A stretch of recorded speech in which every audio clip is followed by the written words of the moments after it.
इसमें थोड़ी सी बात और जोड़ूंगा, वर्ब मतलब जिसका प्रभाव सीधे ऑब्जेक्ट पर पड़ता है। ठीक है, तो चलिए स्टार्ट करते हैं। वह खाना खाता है। ठीक है, हमें पता हमें इसे इस स्ट्रक्चर में जोड़ना है। वह खाना खाता है। तो देखिए हमें सबसे पहले किसी वाक्य को पहचानते हैं। हम सबसे पहले किसी वाक्य को पहचानते हैं कि वो किस टेंस का है, फिर उसे हम देखते हैं वो एक वचन का है या बहुवचन का। अब हमें किसी टेंस का पता कैसे चलता है, किसी सेंटेंस का पता कैसे चलता है कि वो एक वचन का है या बहुवचन का? उसके कर्ता को देखकर।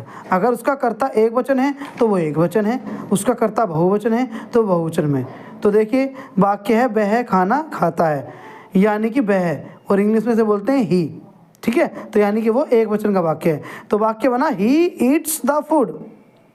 He eats the food.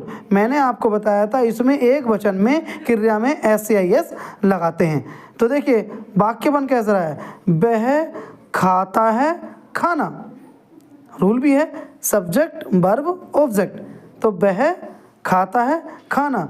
और सबसे बड़ी पहचान है कि सब्जेक्ट तो अधिकांश शुरू में मिलता है, लेकिन वर्ब जो है वो सबसे एंड में होती है हिंदी के वाक्य में, खाता है। इसलिए उसे ही पहचान करके हम उसकी इंग्लिश लिख दिया करते हैं। तो सब्जेक्ट के बाद वर्ब और वर्ब के बाद ऑब्जेक्ट। वह खाता है खाना, तो ही ईट्स द फूड। ठीक है, ऐसे नीचे तुम किताब पढ़ते हो। ठीक है, और सोचा जाए तो तुम पढ़ते हो किताब, तो इसी नियम में बांधना होता है। You read a book. तो अब देख सकते हैं आप रीड में SAIS नहीं लगा है, क्यों? यू बहुवचन है, यानी कि इसका जो कर्ता है वो बहुवचन में। You read a book. इसके बाद राम पतंग उड़ाता है। Ram flies the kite. देखिए मैंने एक चीज़ बताई थी कि जिन क्रियाओं के एंड में सिंगल एस डबल एस वगैरह आए तो उसमें ES लगता है, लेकिन फ्लाई की इंग्लिश होती है FLY। तो एक रूल और है कि जिन क्रियाओं के अंत में बाई आए तथा बाई से पहले कंसोनेंट आए तब बाई हटा के IES लगाते हैं। तो फ्लाई में ऐसे ही होता है, बाई से पहले एल आता है तो बाई हटाया IES लगाया। तो राम फ्लाइज द काइट।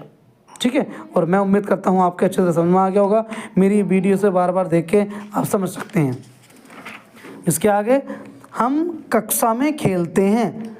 हम खेलते हैं। तो देखिए एक चीज़ और मैं बताऊँ, हर वाक्य में ऑब्जेक्ट आए ज़रूरी नहीं है, वर्ब ज़रूर आएगी। क्यों? वर्ब के बिना टेंस आपका नहीं बनेगा।